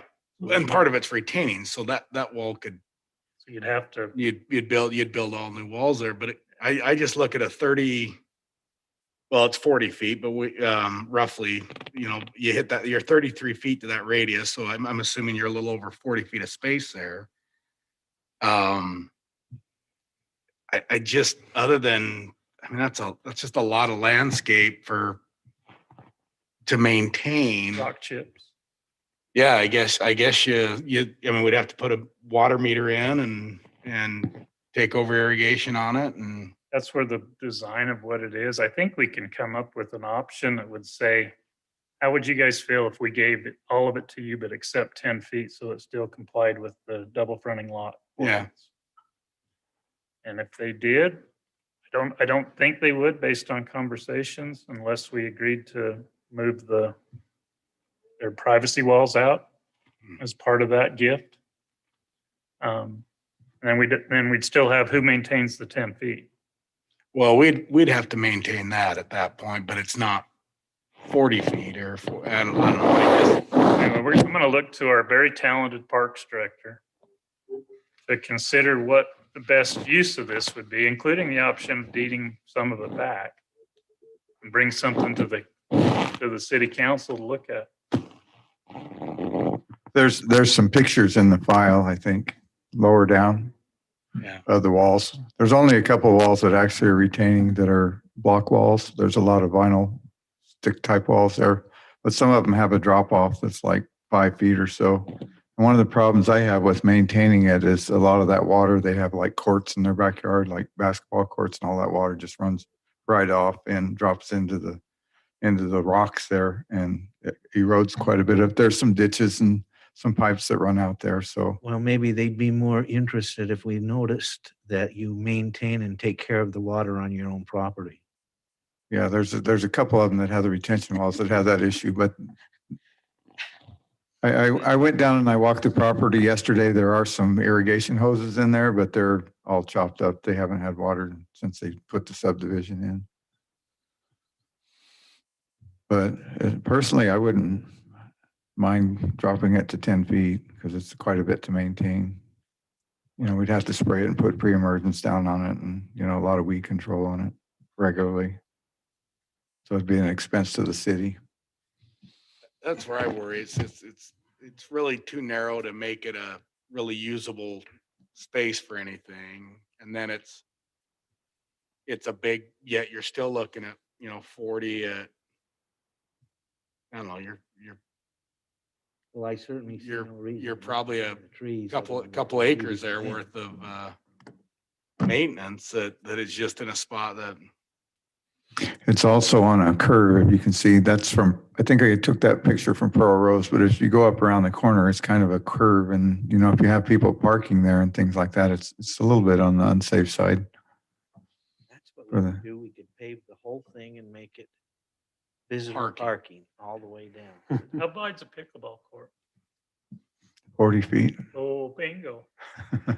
What I'm thinking dog park. What if we gave it all to Bob Lamoureux? Would he maintain it? Does that go to the minutes? Oh, Give it to all the Scott put up Hour some okay, camp. Brad, come up with a plan. Bring it Okay. back. All right. Community Will do. pickleball court, right? Thank you. Okay, let's go back to the start of the agenda. Start over. Consent agenda, item 5B. You have on the consent agenda tonight approval of the claims and minutes, March 10th, 2021 Santa Clara regular city council meeting and the claims through March 24th. On the calendar of events, work meeting is on April 7th, regular meetings on the 14th and the 28th. Any question on the consent agenda? If not, I'd look for a motion to approve the consent agenda as presented. I move that we approve the consent agenda consisting of the claims from March 10th to March 24th. The calendar of events included in the schedule, and approve it as a group. Seconded. A motion by Denny and a second by Wendell to approve the consent agenda as presented. Any question on that motion? This is a money item, roll call, Wendell, Aye. Denny, Aye. Jarrett, Aye. Lena, Aye. Dan. Aye. Passes unanimously. Thank you, council. Item C1, consider approval of a proclamation setting April 24th as Arbor Day. Arbor Day, it says here, but I know it's really Arbor Day. In Santa Clara City. Brad?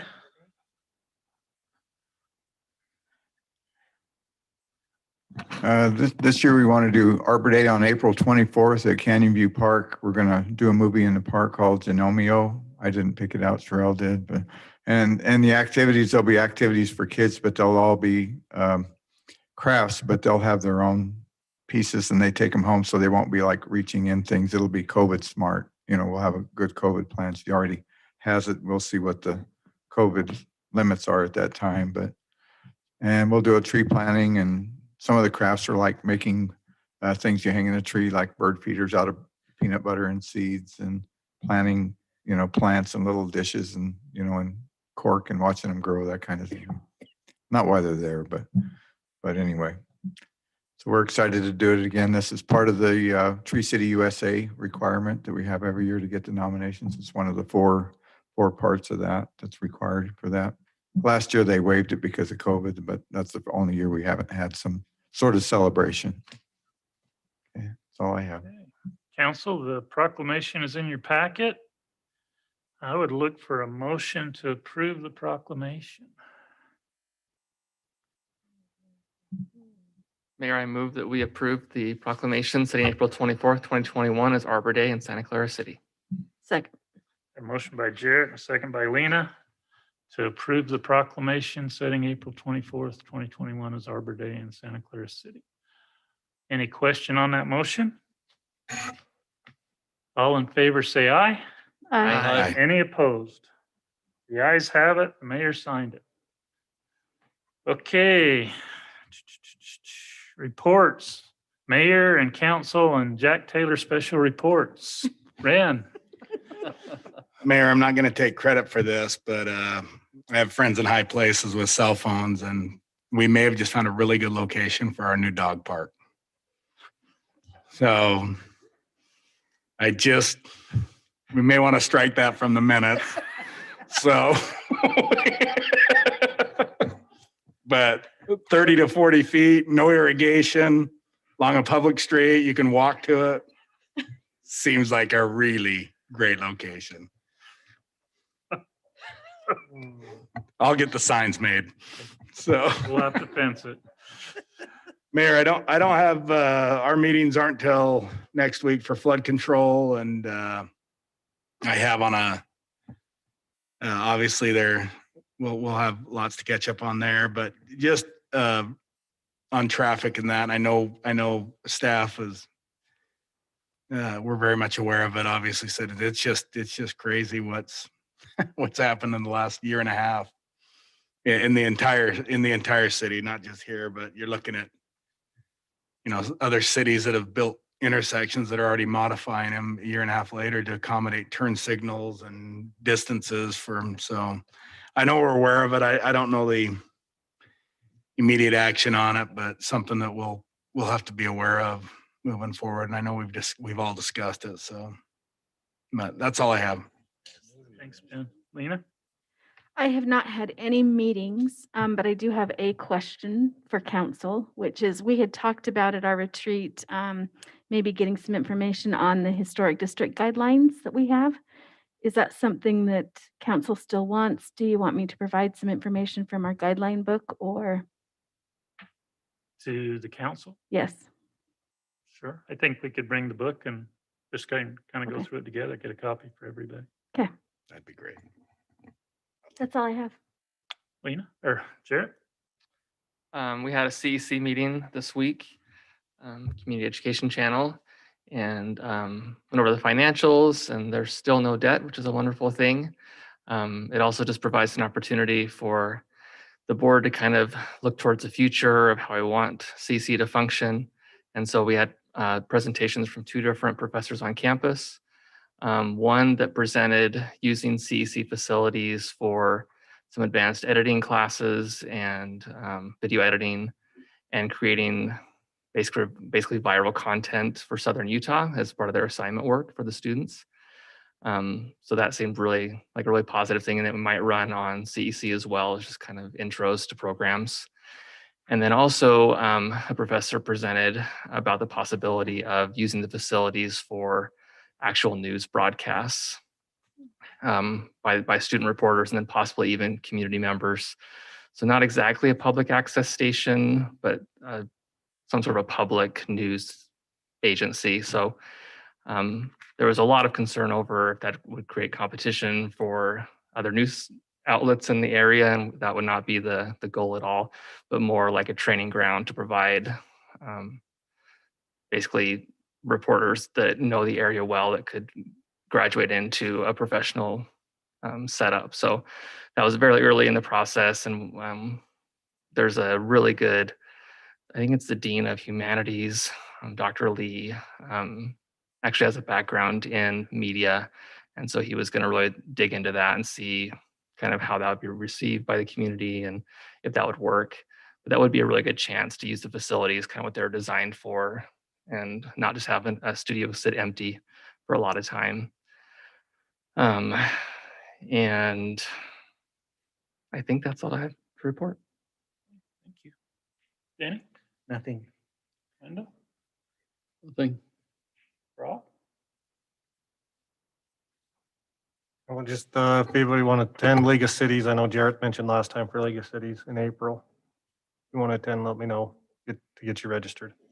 Before we hear from Jack, Dustin, or Gary? Rich? Chief? Anything from the back?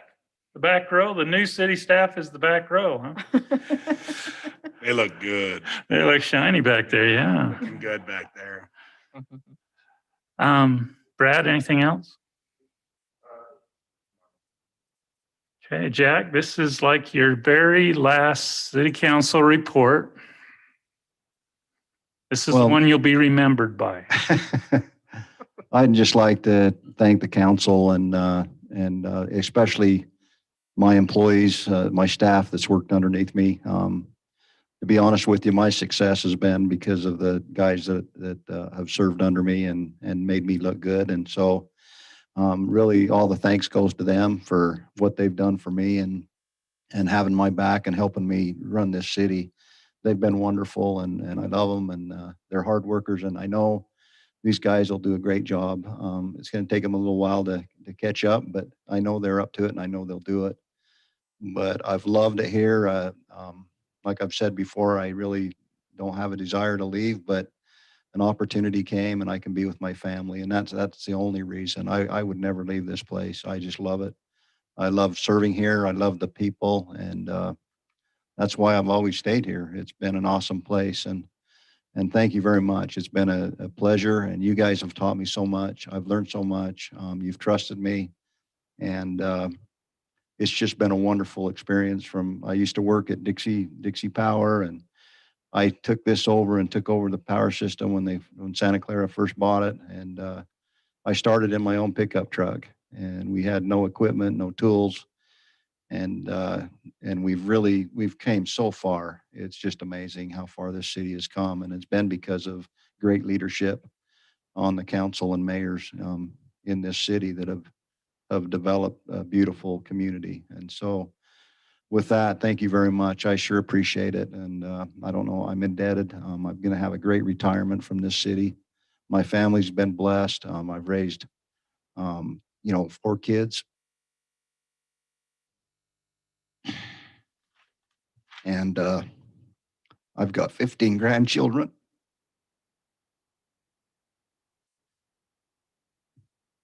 Sorry. But it's been a blessing to my kids, my family, my life, and I've loved it. So thank you. Well, That's all I got to say. tomorrow at noon, hopefully council, everybody can be to the retirement party at noon. Going to be some fun times there and opportunity to wish Jack well. So I'll save my comments for tomorrow. But thank you, Jack. Okay, we need to go into executive session to discuss. Potential litigation. We need and that's a motion, right? Yeah. I need a Yes. motion to go. I need a motion to go into executive session to discuss potential litigation. So move. I've got a motion by Wendell and a second by Denny. All in favor, say aye. Aye. Any opposed? Sorry, Mayor. I apologize. We do have another item that's a personnel issue so can we actually get another? And motion? amend it to potential litigation and a personnel issue. Mhm. Yeah. You're okay with that on the motion? And the second? And the vote? Yep. Everybody say aye. Aye.